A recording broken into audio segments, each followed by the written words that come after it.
Président Sonko Pastef li ñuy xeex mooy démocratie. Président Sonko Pastef li ñuy xeex mooy ànd defar Sénégal. Sénégal oo jaay di jot na. Sonko baax na Sonko baax na Udu na rëy na wax na bari xartu waaw Sonko sunu waaje sunu xëy bi moom liggéey Sénégal da ko soxal waaw te dëggal jubal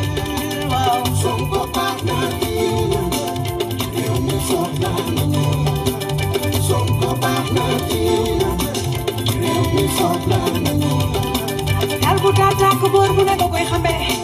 kini bu bëggee Dakar bu yegg daanoo Sonko kenn du la daane Sénégal nee na du yow Sonko baax na réew mi soxla nañu Sonko baax na réew mi soxla nañu Sonko baax na réew mi soxla nañu Sonko baax na réew mi soxla nañu Sonko baax na réew mi soxla nañu. Asalaamaaleykum wa rahmatullahi wa barakaatuhu. ñu ngi leen di nuyu ku nekk ci turam ak santam ak foo mën a nekk ci àdduna bi nuyoo bi nag ndeysaan ñu koy gën a yóbbu ba ci ruq-ruqaatu Sénégal yi fi nga xam ne ndeysaan suñu kilifa yaa nga fa et ils sont très heureux d'entendre nos voix bi ma ci gën a neex sax ndeysaan mooy démb jokkoonaa ak Pa Suwaane maa ngi lay ziyaare xam naa di nga dégg audio bi comme toujours ngee kontom baake Pa Suwaane mi ngi fële ci biir Casamance Pa Suwaane dégg naa moom mënul sax seetaan vidéo yi ndax du ko gis waaye day wax doomam yi pour ñu transformer ko en audio te bu koy déglu bëggul kenn ku ko déranger dafa bëgg a toog ci ruqam rek déglu ba ñu pare mu ne tant que Tunkara parewul waxtaan moom du dégg leneen bëggul xam leneen donc moom nañ ko indil rek waxtaan bi mu déglu ko ba mu jeex bu ko dégloo ba mu jeex xolam soog a sedd mu soog a am jàmm Pa ñu ngi lay ñaanal jàmm ñaan yàlla mu nga dund te dund ay at yu bare nga yàgg déglu parce que ñun ñi ñu intéressé c'est pas les millionnaires et les milliardaires et les présidents et les borom maqaam ñi ñu intéressé c'est le sénégalais lambda maanaam ki nga xam ne dafay am jafe-jafe joxe dépense këram ki nga xam ne day am jafe-jafe am lu mu lekk te bu ñu toogee ci Sénégal ñun dañuy dégg ay milliards ba dafay jaggi dayoo te milliards ci ñi ko xamul je pense que dafa jar nga xamaat ko voilà milliard junni million comme 1 million ba mu mat junni loolu mooy milliard maanaam nga jël ay millions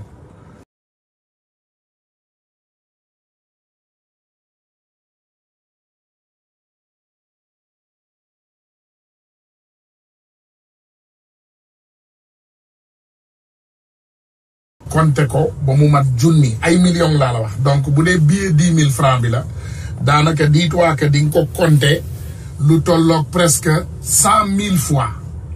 billet 10 000 francs bi di nga ko compté téeméeri junni ñaari junni billet ñaari junni bi boo ko joxoon téeméeri junni sénégalais loolu mooy benn milliard. xam nga bu ñu baree caaxaan yenn saay ci ab réew du ñu comprendre maqaama xaalis bi nga xam ne moom la ñuy génnee ci suñu làmmiñ yi di ko wax mais milliard en fait doomu aadama bu normal bu ko amee ci dundam kooku dootul walaakaana ba àdduna tukki kooku day dund bu kéemaane ba pare di ci def ay affaire am ak lépp te xaalis bi du jeex loolu mooy milliard xaalis bu bari la benn waxatuma laa nag ñu wax ci lu tolloog 94 mooy juróom-ñeent fukk ak ñeent ci ay milliards. loolu moo tax tey ngeen gis ñu titré 94 milliards AZ maanaam juróom-ñeent fukki milliards ak ñeent AZ. loolu nag dafa am lu tax ñu bind AZ. dafa am benn député assemblée nationale bu ñuy ne Ousmane Sonko moom moo fi yëkkati woon ay kàddu ci ay doomu aadama yu luubaloon ay milliards. léegi bi mu ko defee mu porter plainte parce que citoyen bu baax bu ne loolu ngay def bu ñu luubalee alalu citoyen yépp da nga koy yëgal ñi nga xam ne ñoom ñooy autorités yi. bi mu leen ko yëgalee autorités yi waxuñu dara ñu ne plainte Ousmane Sonko bind ab plainte jox ko ki nga xam ne moom mooy procureur. plainte bi toog ci tablam ba mu neex procureur mu ne non moom comme ñële dañu jël seen temps moom it dafay jël temps am ci la nga xam ne moom mooy dossier bi. Ousmane Sonko jël dossier bi dem sax jébbal ko doyen des juges maanaam attekat yi ci boppam ci kilifay attekat yi mu jox leen ko pour ñu jël dossier boobu ñu atte ko balaa alal bi di sori. parce que li ngeen xamul mooy alal buñ ko luubalee ci ab réew balaa muy sori man nga cee jël ay jéego jàpp ay nit dugal leen ci kaso bi xaalis bi balaa muy sori dina daal di génn waaye déedéet ñoom dañuy daal di noppi toujours. léegi dama leen di tegal li nga xam ne moom mooy vidéo yi dañuy tàmbali déjà ci vidéo yi comme ça yéen di ngeen dégg di ngeen comprendre exactement li nga xam ne moom moo dox ci alal boobu. waaye loolu tamit teewul bi loolu amee ñoom dañuy daal di yeewal micro maanaam li ñuy ne micro dañu am Sénégal li ñu tuddee mercenaire des micros mercenaire de la plume et des micros. ka ca raw nag ka nga xam ne moom mooy mercenaire privé c'est un journaliste privé. muy Cheikh Yérim Seck moom liggéeyam mooy taskatu xibaar la war a doon mais moom taskatu xibaar bu privé la moom da nga koy fay mu tasal la ay xibaar yu baaxul moom da ngay yor sa ay xibaar nga indi ko teg ko ci kaw taabalam mu waxaale ko ak yow mu wax la ñaata nga ko ci war a fay nga fay ko mu jël xibaar yi tas ko fépp ci àdduna bi am maanaam ay xibaar yu faux lay tas mais pour mu tas ko da nga koy fay. da ngay ñëw ak sa alal bu takku nga ne ko Cheikh man de am naa lii mu ne la mu ne la waa lii de lii nga ciy fay nga wax ko nga fay ko ngeen juboo mu jël xibaar bi mu tas ko te du ci seet yàlla du ci seet yonent du ci seet bakkanu doomu aadama du ci seet dara. bu leen fàtte ne ce dossier de 94 milliards dafa wasin ay dossiers yu bari ci Sénégal ndax dossier Adji Sarr bii dossier 94 milliards bi moo ko jur. Ousmane Sonko mi ñuy jéem a faagaagal suba guddi ngoon dossier bi nga xam ne aussi moom moo doon dossier Tilo Oil ci élection présidentielle yi Ousmane Sonko même dossier boobu 94 yi moo ko jur. fukki sénégalais ñeent yi nga xam ne dañoo ñàkk seen bakkan ci Sénégal dossier 94 milliards bi moo ko jur lépp. président de la république di président de tous les sénégalais comme niñ koy waxee ñoom yëg na ko yegg na ci noppam yegg na ci taabalam waaye yéeyu ci yàbbiwu ci ba sax ndeysaan ba ñu demee ci mbas ma président de la république ba mu laajee 1000 milliards yooyu dañu daal di coppati 1 milliard ci alalu 94 milliards yooyu ñu sàcc Tahirou Sarr bindal ci gouvernement Sénégal lu tolloog milliard ci chèque. léegi on s'est retrouvé avec un voleur qui nous donne 1 milliard boobu tamit seeyaat encore parce que bu leen fàtte ne junni milliards yi ñu génn woon ci mbiru mbas mi yooyu tamit nee na molos ñun daal suñu réew mi ay samba booy ñoo ñu jiite tappale fen sàcc wax lu dul dëgg njuuj njaaj te koo ci wax nag mu am fit bu tolloog mu ne day porter plainte ndegem Farba Ngom moo ñeme sénégalais yi moom dégg naa moom it nee na dafay porter plainte ay plainte yu bari ndax Farba de Sénégal yëpp xam nañ ne sàcc nga tàmbali na ci Moustapha Cissé Lo mi nga xam ne sa xarit la woon ak ñeneen ñoo xam ne ñoom ñëpp indi nañu ay leeral ci yow xam ne sàcc nga sa doomu bopp sàcc na ay millions sa kër lu tolloog 250 ci ay millions Farba Mamour Diallo Tahirou Sarr Amadou Ba Sireli waa ji nekk poste man dangay tàmbalee compter Cheikh Omar Ñebbe doo xam fan ngay yem ci république ci réew moo xam ne ñun ñëpp a ko bokk sa am naa ci wàll am nga ci wàll sa yaay am na ci wàll sama yaay am na ci wàll sa baay am ci wàll sama baay am ci wàll sa maam am ci wàll sama maam am ci wàll donc loolu doon loo xam ne dafa compliqué lool te ñuy bëgg rek di indi ay leeral vraiment ci loo xam ne dañuy bëgg rek sénégalais yi am ci firnde voilà léegi nag balaa may dem fenn dama bëgg a tegal leen ay vidéo ngeen déglul ko seen bopp voilà dañuy tàmbali déjà ci vidéo ba nga xam ne moom la président Ousmane Sonko génnoon di wax ci mbirum 94 milliards dañ leen ko faram-pàccil nag bu baax a baax donc dina jël ay détails pour ngeen déglu ko pour gis ni vidéo bi tëddee pour ngeen comprendre mbir mi yëpp nu mu tëddee. amul keneen ku ko bëgg. procureur Bassirou Gueye moo wax ko mu leer ndax ñun kenn mënuñoo ko xatal. su matee liñ koy doyee na ubbi dossier bi. keroog damaa ruus bi ma toogee dégg ko mu naan waaw comme assemblée saisir na man damay xaar ba assemblée pare yow ñu saisir le 7 mois avant l' assemblée nationale 7 mois nga téye dossier bi toog ci. Ousmane Sonko bu fekkee yóbbu na mbir bi justice maanaam assemblée nationale procureur mënul wax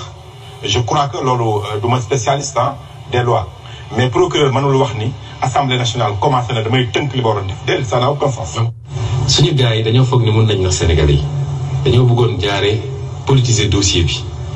moo tax ñu ne dañ jaar assemblée nationale. pour man coow li yoonu assemblée nationale nekku ci. bu ci assemblée nationale duggee rek effectivement mooy ñu ngay jéem a sànq Ousmane Sonko man loolu laa gëm. Pour la première fois, je vois un rapport parlementaire qui dit il faut concilier les partis, il faut trouver des solutions à l'amiable, il faut éviter d'aller en justice, etc. Ah non. Maintenant, il faut aller en justice, puisque le cirque est terminé. C'est un rapport d'enquête parlementaire. Lii la wax mooy benn 94 milliards yi lu existé la. xam nga bi ma ko njëkkee tudd ñoom ñëpp dañoo yokku ne amul dafay sos. 94 milliards. mosuta am bañ koy détourné. day sos. muy sos dina porter plainte. léegi ñëpp d'accord nañu 94 milliards yi lu am la. man maa njëkk a bind. plainte teg ko ci table procureur. Je crois que c'est Sonko qui a eu le courage de rédiger une plainte et de le déposer sur la table du procureur. yemuma déposé ko ci procureur dama jóge ci procureur bind IGE pare ci IGE bind OFNAC. C'est à une juridiction de trancher ça. 4 mai 2018 procureur teg ci tànkam ne du ci àddu dégg ngeen koy nit ci conférence de presse mu ne comme Sonko nee na moom dafa jël 8 mois pour préparer dossier bi ma ni damay jël sama temps. Dans cette plainte, il est dit que l'auteur a mis 8 mois pour enquêter. Donc nous aussi, nous avons pris notre temps. nga loolu doo ko procureur ma gis ni kii narul dem ma wëlbati ko dem déposer plainte ci table doyen des juges. Le reproche qu'il avait fait une première fois, c'est qu'il n'avait même pas cité nommément Mamour Diallo dans sa plainte. Il a repris la plainte en visant directement Mamour Diallo, Seydou Sarr et en visant Youssou Sarr. Il n'y a rien de plus clair. mu des ñu wax kan mooy responsable ñoom rapport d'enquête parlementaire bi ne déedéet du Mamour Diallo. mais Maysa Ndiaye la moom mi nga xam ne dans ci document acquiescement dañ ne assisté par monsieur Maysa Ndiaye chef du bureau des domaines. donc assistant bi moom mooy responsable waaye ki nga xam ne mooy ndeyu mili bi parce que ñoo bokk suñu affaire du responsable xam nga loolu xel mënu koo nangu. la première responsabilité de Mamour Diallo c'est d'avoir établi un acte d'acquiescement. rapport bi nee na ñaari acquiescement am na benn 49 milliards benn 44 milliards muy 94 milliards yoo xam ne effectivement am na. sur la base de faux. faux am na usage de faux am na. parce que dossier bi signature ministre da ciy am signature gouverneur da ciy am signature moom Mamour Diallo da ciy am signature yooyu yëpp c'est du faux ils ont fait du faux et de l'usage de faux. toutes les mentions qui sont dans l'acte d'acquiescement sont fausses. La première mention fausse dans l'acte d'acquiescement, c'est que Mamour Diallo a cité un décret d'expropriation qui n'a jamais exproprié la famille Ndoye. État musu ko exproprié, mënuñu la génneel décret d'expropriation de la famille. Le seul qui a été exproprié, et pourtant le rapport l'a dit, c'est la SAM Indépendance. Vous ne verrez jamais un décret d'expropriation qui a exproprié la famille Ndoye. Nga ne nous tuddati superficie bi 258 hectares la. mu toll ci 258 hectares. 258 hectares. ñu dem ci livre foncier ñu ne la superficie bi 125 hectares la. Et ils ont fait 2 actes d'acquiescement, l'un sur 49 milliards, l'autre sur 44 milliards, pour prendre l'ensemble du titre, même la partie qui n'appartient pas à la famille Ndoye, et faire une indemnisation. nee nga créance dafa am. héritiers yi am ku ñu giseel muy Sofico jaay ko créance bi. te créance amul ndax état bi musul exproprier famille bi. Il n'y a pas de créance parce que Sofico, représenté par Seydou Sarr, s'est prévalu d'une cession de créance,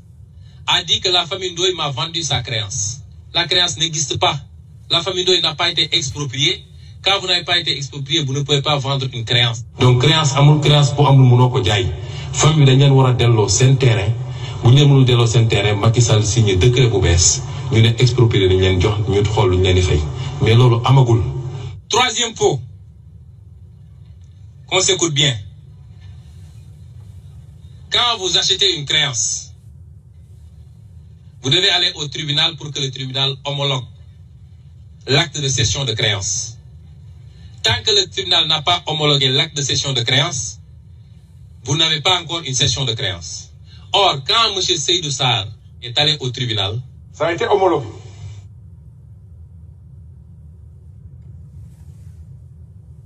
Le tribunal a refusé d'homologuer. Le tribunal n'a homologué ou mako, bañ nako. L'appel en 2018 a confirmé la décision du tribunal en première instance en disant qu'il ne peut pas y avoir cession de créance. La créance qu'on a voulu payer à 94 milliards n'existe pas. C'est une créance fictive. Le titre foncier bi ñu ne waajee ko moom ba war koo fay 94 milliards waaje moomu ko ba léegi boo demee conservation foncière te génne naa copie collationnée ak état de droit won leen ko dossier ba turu beneen famille moo ci nekk kooku moomu ko dossier boo moomul nag mënuñu la ci fay 94 milliards. dañu am nu ñuy fonctionner daal di utiliser seeni waxkat ñii ci presse bi ñii naan ay analystes lañ. tey boo nee Ousmane Sonko bokk ci waxoo dëgg dafa nekk ci biir takk ci rëpp. 94 milliards nga jël ko tibb ko ci keesu état bi yóbbu ko loolu amul. dafa am plusieurs modes de paiement. mën nga fay trésor public Djibi Sonko xam na li may wax waaye nit ki soo ko defaree. lettre de confort. banque bi ne ko man de mun naa la jox 84 milliards parce qu'il faut ma am ci 10 milliards fay ko xaalisam mu dem yoonam. gën lañ ñoo mus gën ñoo jàng finance publique moo tax jàng dafa baax bu jàng jotee da ngay jàngi. ku wax mënu nañ débat loolu dëgg ku wax mënu na dama am ay preuve ñuy wax ne Ousmane na génne preuve yi muy wax. dama ne ku déposer plainte bu ko laajati preuve. ne tribunal woote rek parce que ci tribunal ngay wane sa preuve. preuve yooyu yëpp am nga ko. lépp a ngi suñu loxo. nee naa ren bis bu dee dossier bi eggee tribunal banque bi endossé mbir mi ba génne 46 milliards sax dinaa leen wax banque sangam la compte sangam. dinaa ko jox numéro compte bancaire yi. jox leen relevé yi. On lâche maintenant la meute. Voilà quand tel journaliste, tel commentateur, telle personnalité va intervenir. Et vous les voyez SME partout sur les réseaux sociaux. moom ci boppam dafa bokkoon ci affaire bi. Il n'y a rien qui me lie à la famille Ndoye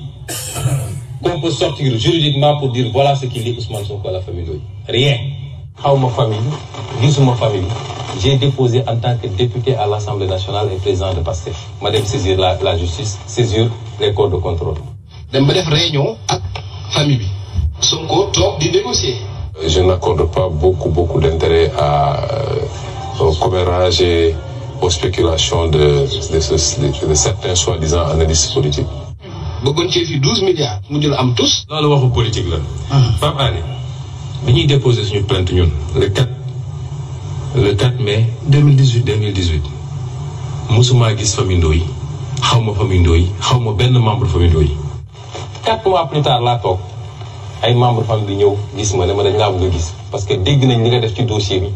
te looloo tax dossier bi taxaw su doon loolu gars yi sax nañu bu yàgg. ngay wax ni kenn mënu ko weddi famille Ndoye du ko weddi ñu ñëw ak nit andi leen après laa xam ni sax ndekete ab piège la woon ab nit a leen andi.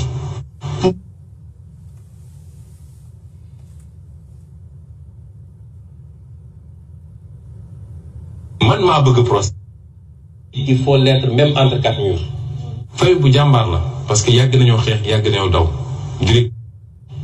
Qu'est-ce qui le prouve? C'est que la seule réunion que j'ai eue avec la famille a été enregistrée de bout en bout et remis à Benno Bokk Yakaar.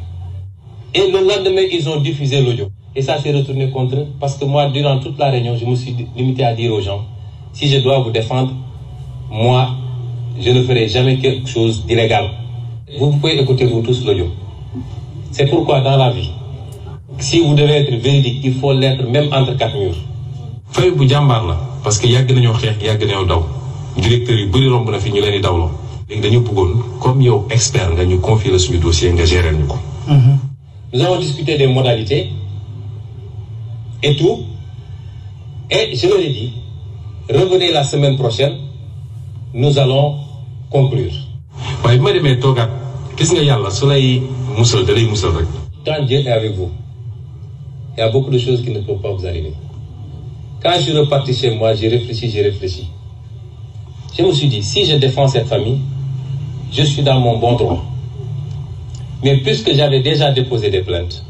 mieux vaut ne pas défendre la famille. bu ñu dellu see fekk ñu ma fa sax sama associé lañ fa fekk ñu woo ma sama associé woo ma ci téléphone ma ne ko defal haut-parleur ñu dégg ma ñu def haut-parleur ma ne leen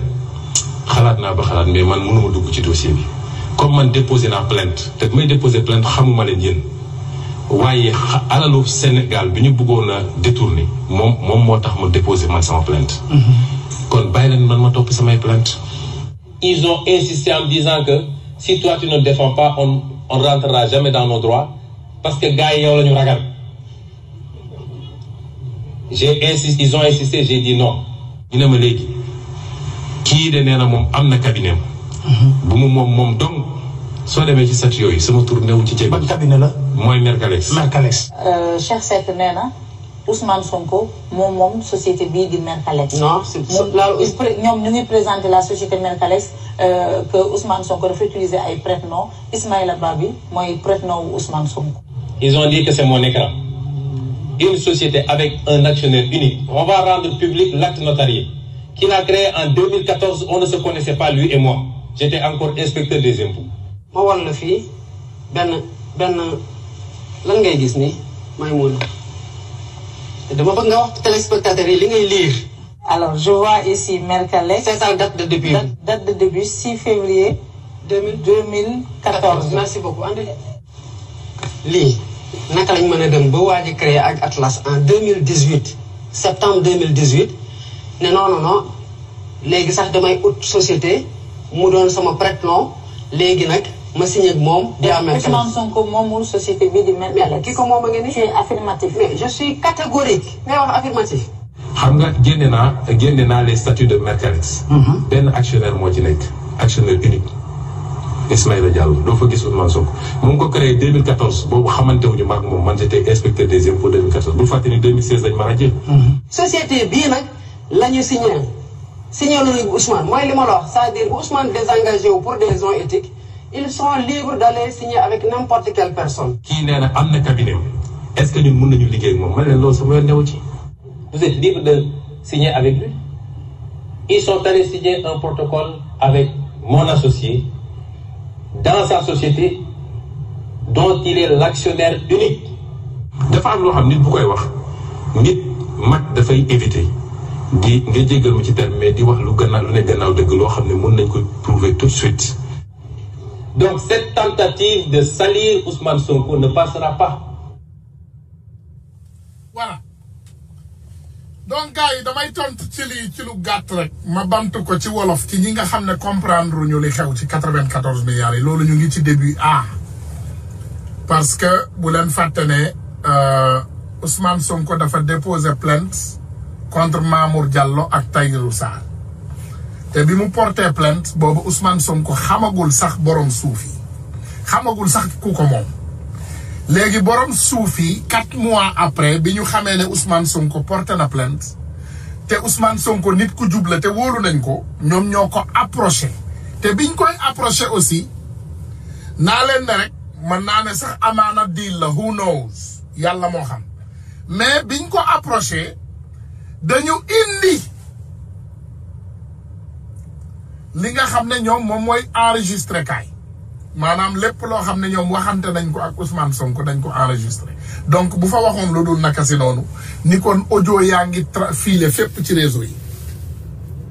mais li leer mooy Ousmane Sonko benn yoon bëggul yéey ci dossier bi yàbbi ci mu laaj leen ñu may ko temps pour mu décider mais éthique am moom comme nit ku jub la éthique am may ko ne moom mënul représenter famille bi mu dem nag ci beneen société boo xam ne ñoom moom la ñu bëgg mu représenter leen mais mercenaires yi daanaka mën naa ne ñoom loolu la ñu jël rek daw ak moom ne diw de moo bëggoon teg dil te nooy tegee dil te ba ngay porter plainte ña nga xam ne ñoom ñoo moom suuf si xamantewuloo ak ñoom mais ñoom nee nañu li tax Ousmane Sonko porter plainte c'est parce que moom li mu juboo ak waa famille bi loolu moo doxul moo tax mu porter plainte donc il faut nit ñi am différence boobu Ousmane Sonko bi muy porter plainte xamul sax kan moom suuf si xamul sax borom suuf yi ñeenti weer ci kanam la soog a xam kan moom suuf yi donc ñoom comme bëgg nañoo lëndëmal xelu doomu aadama yi bu ñuy wax toujours dañu ne non daf moom moo tegoon dil léegi li tax parce que amu ci loolu moo tax mu mer mu porter plainte déedéet dafa porter plainte laataa muy xam sax laataa moom muy xam ki moom suuf si sax dafa porter plainte donc pour ñaar yooyu ñu indi fa leeral léegi nag résultat mooy ba nga xamee ne Ousmane Sonko dem na ba porter plainte xam nga ginnaaw plainte bu ne day am résultat bi plainte bi ñëwee of course ñoom Yérim Seck ak ñeneen ñoom Mout Ban ak ñeneen xam nga am na keneen ku nekk Sen TV xam ngeen ko waaju wow ji duma ko sax accordel joxetu ak ñeneen maanaam mercenaires yi ne kur xam ngeen mercenaires yi ñoom lu ñu doon lijjanti ñoom dégg nañu 94 milliards bëgg nañu leur part du gâteau léegi nag ñoom pour ñu am ci gâteau bi automatiquement ils se sont mis à défendre les voleurs maanaam mooy li ñuy wax toujours ci Sénégal sàcc garaawul mais sàcc bañ a sedd moo garaaw maanaam comme kii sàcc na 94 milliards te ñoom ay mercenaires lañu te ñoom ci loolu la ñuy dund donc automatiquement ñoom ils se sont tous engagés ñu takk seeni ay micro ak seeni ay ndënd ak seeni ay bill ak seeni ay tama ne wala léegi Ousmane Sonko dafay fen maanaam nit wax indi ay firnde nga ne noo kooku day fen te fekk sax ñoom naa la wax dara boo tegoon yàlla sax ci seen loxo dañ lay ne Ousmane Sonko day fen parce que ñoom benn yéene rek lañ ci amoon mooy ñu am seen wàll ci loolu nga xam ne moom mooy 94 milliards yi dégg nañu ay milliards yu bari donc ñoom naka la ñuy def pour am ci milliards yooyu ñu génn di défendre borom milliards yi voilà diw waxul dëgg ak diw bokk na ci deal back diw nangam koo ci dégg nag mu yëy ci yàbbi ci défenseurs yi les grands défenseurs koo ci dégg mu yëy ci yàbbi ci rek am na loo xam ne mosom nañ ko ci parce que Tahirou Sarr à un moment donné boo leen fàttalikoo bi mbir mi takkarnaasee dafa daw sax dem Touba fay ay sëriñ pour ñu wàcceel ko alxuraan defe naa loolu yéen a ngi koy fàttaliku wàcceekat alxuraanu Tahirou Sarr yi loolu yëg nañ ko fi bi mbir mi takkarnaasee dëgg comme li dal ni waa ji Farba Ngom bi mbir mi jaxasoo ba sénégalais yépp wax ci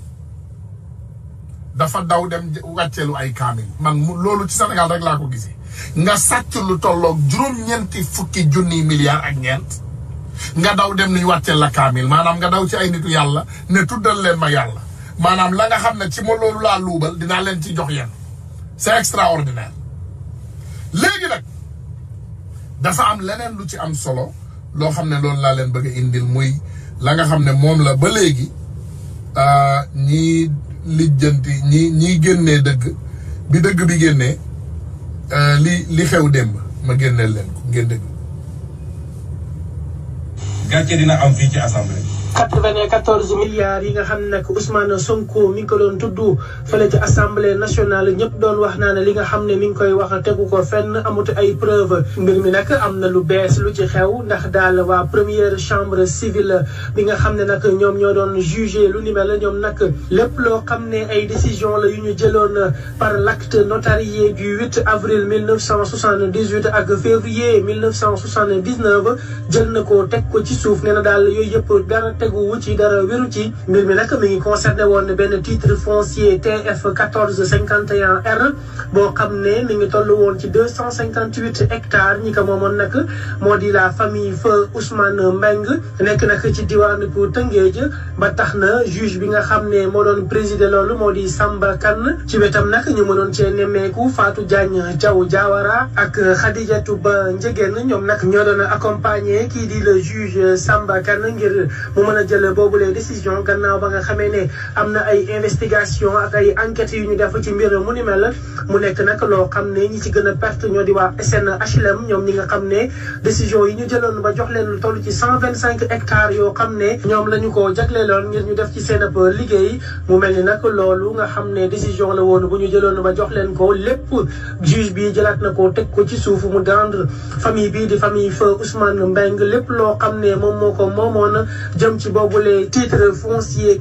1451R mu mel ni nag boobule décision nga xam ne moom moo xañoon bi les familles lu ni mel mi ngi amoon ci atum 1978 ak 1979 kii di Ousmane Sonko nag nekkoon doon ci jox ay jéego doon ci génnee ay secret ak ay révélation yoo xam ne doyoon na waar lool joxoon dëgg ñi di famille fa Ousmane Mbengue waaye daal mu mel ni kenn déglu ko woon moom Ousmane Sonko tey jii nag kii di juge Samba Kane jox na ko dëgg ndax daal lépp loo xam ne famille boobu moo ko moomoon moom Ousmane Sonko te mu tuddoon ne ñoom war nañ leen ko delloo juge bi delloo na leen ko tey jii nii ba pare itam juge bi teg si ne ki nga xam ni moom moo di le conservateur de Rufisque moom daal na gaaw delloo famille fa Ousmane Mbengue li nga xam ne ñoom ñoo ko moom jëm ci seen titre foncier bi ni mel état bi nag jotoon jox ci affaire bi ni mel ki nga xam ne moo di Tahirou Sarr ay milliards yu bëree bëri lool mu mel ni nag loolu dafay nasax ndax daal bii di juge bi jël na ab décision boo xam ne daal lépp loo xam ne jotoon nañ ko def ci yooyu les terrains toll si 258 hectares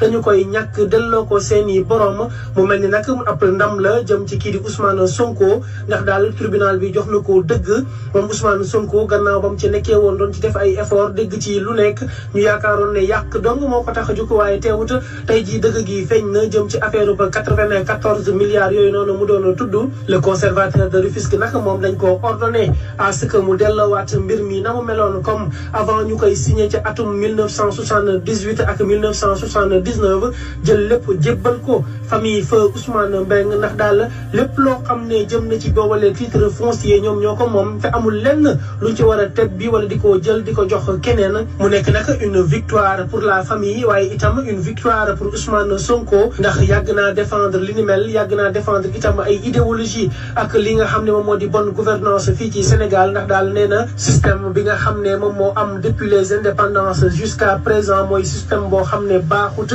te na muy doxewul nenn du dul seen intérêt bopp nekk luñ fi population bi au contraire dañuy dëggatee li nga xam ne ñoom ñoo ko moomu jaar ci kawam jël ko nangu ko jaay leen doole te du mujjee fenn waaye daal mbir mi nekk un renversement de situation ndax daal famille bi nga xam ne yaakaaroon nañ ne lépp lu jëm ci wàllum terrain boobu noonu ñàkkoon nañ ko tey jii juge Samba Kane delloo na leen lu ni mel ba pare itam di ñaax ñi nga xam ne ñoo di le conservateur de Rufisque ngir mu gaaw delloo mbir ñi na mu meloon bu ko defee la famille du feu Ousmane Mbengue mën a delloowaat jël li mu moom. boo jëlee li ma gën a xam muy institution bu mel ni assemblée nationale. assemblée nationale c'est une zone de non-droit budgétaire wax naa fi fraude fiscale am na assemblée nationale te yow xam nga ko ndax say service redressé nañu assemblée nationale. wax naa ni ñëpp gis nañ ni blanchiment d'argent am na assemblée nationale. j'espère que sax blanchiment de drogue wala drogue bi ñuy tudd egsi wu fi ndax am na député boo nekk xam na ci lu bëri. wax naa fii ni blanchiment d'escrocs publics am na assemblée nationale ndax commission d'enquête parlementaire bii doon essayer blanchir ay nit. J'en profite pour féliciter l'OFNAC qui a déposé son rapport sur la table du procureur, qui a confirmé li mu wax yépp ci 94 milliards et qui a demandé l'ouverture de poursuites contre les personnes concernées. gàcce dina am fii ci assemblée bi. ma waxaat ni non respect des règles de passation de marché public am na assemblée barki démb directeur général ARMP wax na ko surfacturation des prestations am na assemblée et j'en profite pour demander bu OFNAC wooteete nag na assemblée uyu ji ci dossier boobu wax nañu distribution d'argent léegi rek am na ancien groupe parlementaire ancien président groupe parlementaire bu ne 10 millions yi mu doon jot da ko doon séddale.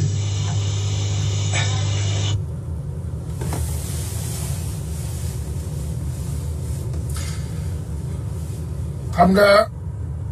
mooy li ma leen di wax léegi ñoom ba ñu demee ba ñu jaaxle dañu ubbi enquête parlementaire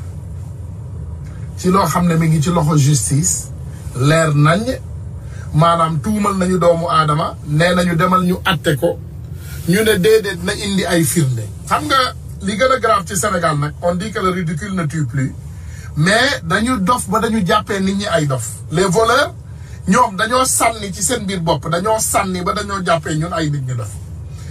ñoom leer na leen ne bi Ousmane Sonko di wax loolu buñ ko forcé woon mu génnee preuve bu génnee woon benn preuve dañ koy toppee loolu maanaam dañ koy mën a jàpp faagaagal ko ndax loolu mu génnee parce que du ci am droit ndax yéen a ngi dégg li may wax mi ngi mel ni tey Ousmane Sonko bu accusé Mamour Diallo ak Tahirou Sarr de détournement des deniers publics moom am na ci firnde parce que nee na leen nañ ko yóbbu justice bu ñu nee prip mu génnee kayit yi teg waaye defuñu lool de dañ ko ne moom na génnee kayit yi teg laataa ñuy atte parce que bu génnee woon kayit yi teg laataa ñuy atte boo leen fàttale ko Maître El Hadji Diouf booba lan laa ko tuddee Maître El Hadji Diouf laa ko tuddee léegi de naa delloo si waat kàddu yooyu sa vandal maanaam duulkat ba nga xam ne dafa duul ba màgget moom fen na ba sosal boppam am kër goo xam ne moomu parce que kër gi mu ne dañ ko lakk noonu almadi mu naan lakk nañ sama kër lakk nañ sama kër moom moomul kër gi kër gu mu luwe la pour te dire dafa fen ba fàtte ni ñuy waxee dëgg mais ma dellu si waat rek muy tëb di dal parce que moom loolu la ko gars yi di jëlee nee naa leen Sénégal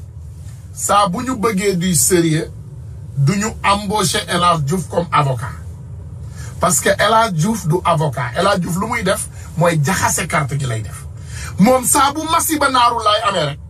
moom la ñuy dem woo ne ko kaay yuuxu day yuuxu bay tëb di dal di yéeg ci kaw ay oto di def yëfu dof damay porte plainte damay nangam damay indi damay yóbbu indi Ousmane yóbbul Ousmane amul benn yoon boo xam ne wax na fa wax yu ànd ak sagoom parce que bu fekkee nit dafa woote ngeen dem ci attekaay yaakaar naa ne yow boo bëggee lu leer da ngay dem ci attekaay ba ngeen ubbi fa dossier bi juge déglu dossier bi kii indi ay preuve am kala indi ay preuve am ñu atte ku am dëgg nga dem ak sa dëgg mais déedéet kaay leen ñu atte indil ay preuve loolu fan ngeen ko mësee dégg ci àddina diw yow yaa sàcc loolu juge bi mooy déterminer ne day woo diw après bu wooyee diw mu laaj ko bu ko laajee mooy enquête juge bi mooy def enquête am juge bi bu laajee bu boobaa dañuy woo diw ne ko indil preuve mais naka ngay indee preuve laataa sax juge di la woo loolu boo ko defee dafa mel ni da nga génnee ay documents yoo xam ne waruloo koo génnee loolu boo ko defee automatiquement yoon daf lay topp teg la ay daan donc ñoom fa ñu doon piéger Ousmane Sonko xamuñu ne Ousmane Sonko moo leen fa ëpp xam-xam ñoom fa nga xam ne foofu la ñu jógoon pour piéger le président Ousmane Sonko daf leen jiitu ci loolu ba pare parce que moom xam na ne ci ay tappale la ñuy dox xam na ne duñu mës a génn leeral xam na ne bu mbir mi jaxasoo dañuy wax loo xam ne c'est impossible dafa mel ni nit na la taw na nga gis suuf si tooy xepp nga ne ko indil ma asamaan si pour mu wóor ma ne taw na soxla woo mu indil la asamaan si parce que yow gis nga ne taw na gis nga ne fépp tooy na parce que dafa taw nga ne ko wàccel ma asamaan si pour mu wóor ma ne taw na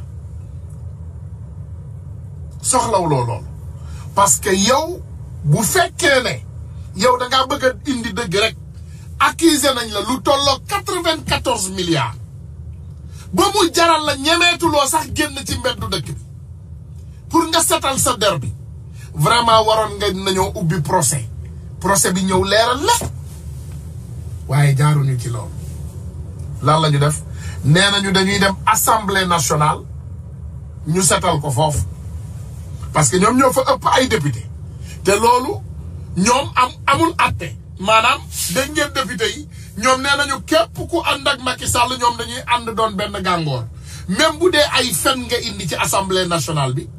ñoom dañ lay raxas ba nga set wi dañ lay blanchir moom la Ousmane Sonko doon wax noonu ci vidéo bi maanaam ñoom dañ lay indi ci assemblée nationale bi raxas la ba nga set wicc ne la demal ne la amatoo benn problème léegi ku bëgg nag na indi preuve waaye Ousmane Sonko yow amuloo benn yow maanaam Mamour Diallo amuloo benn preuve boo war a indi yow setal nañ la assemblée nationale déglu leen Ousmane Sonko. gàcce dina am fii ci assemblée. 94 milliards yi nga xam ne nag Ousmane Sonko mi ngi ko doon tudd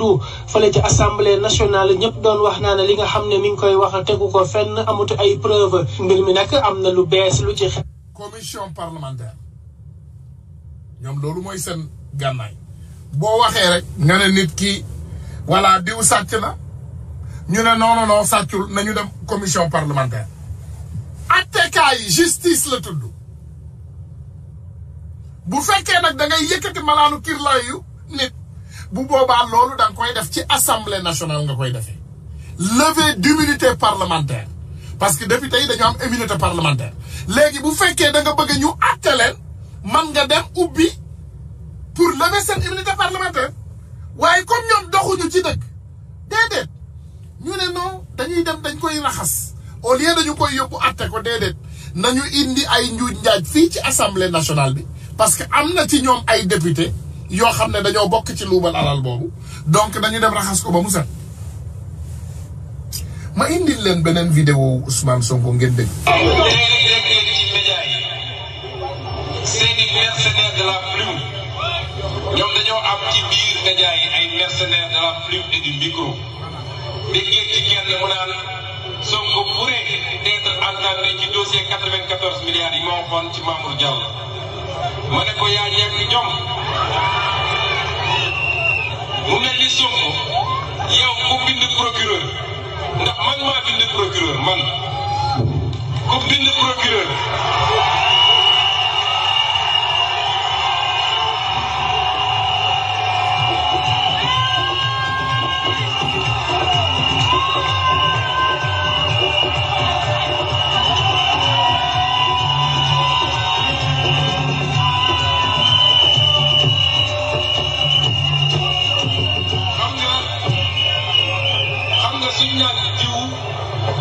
suñ naan diw il pourrait être entendu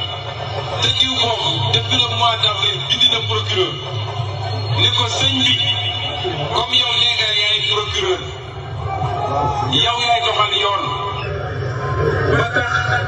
opposition bi bu xaw a fakastanu sax nga tëb noonu nga defee acharnement ci Khalifa Sall def ko ci ñeneen ak ñeneen ma ne ko ñii de ay mbokk Macky Sall lañ te ordre